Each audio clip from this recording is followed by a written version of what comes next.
Hi guys, this is Asal. I'm studying for the bar and I wanted to review my notes with you. So today I'm studying insanity. Insanity is actually not my favorite defense, but I'm going to go ahead and review it anyway, although I don't think I'm going to be using it much in the future.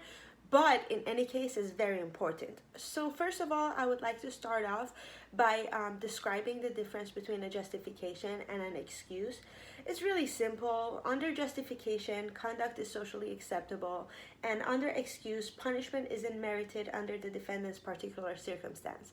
So actually, insanity is an excuse. So, what is insanity? Insanity, one acts without the ability to rationally control one's behavior and without the ability to be deterred. And okay, so there was this case, it was the Magnatin case, and then this rule came out of it, which is the Magnatin rule, which requires total lack of cognitive capacity. The defendant must not know the nature and quality of his or her conduct, and the defendant does not know the wrongfulness of his or her conduct. There's also this other test, which is the irresistible impulse test. The defendant was compelled to do a wrongful act by an irresistible impulse. This means the defendant's will must be completely overcome.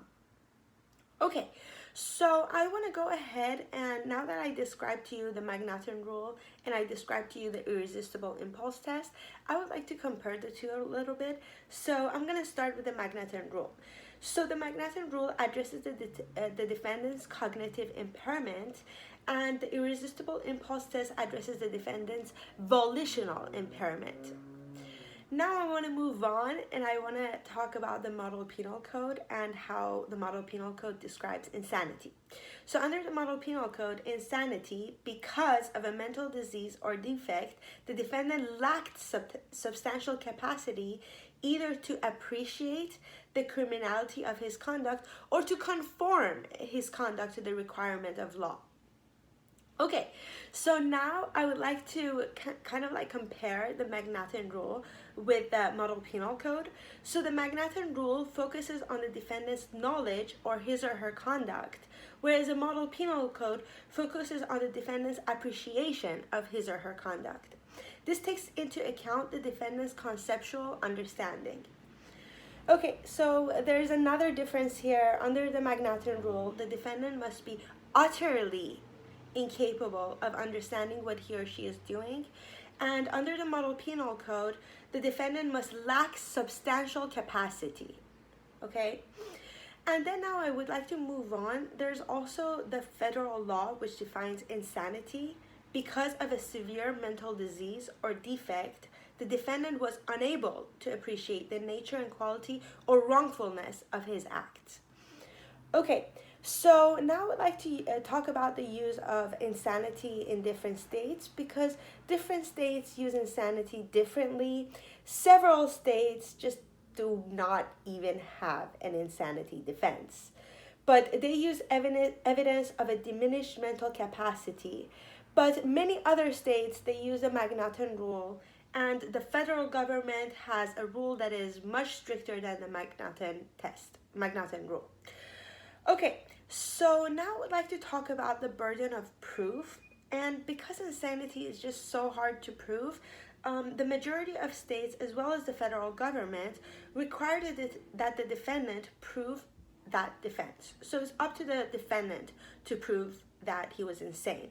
So that's like what, a lot of these really bad guys like Ted Bundy, who was like killing all these women and he was raping them, and then he was like coming back like a few days later and he was like still raping their dead corpse, as it was rotting, or like there was this other guy, his name was like Haruf, he just basically got crazy and he started eating the face of another man.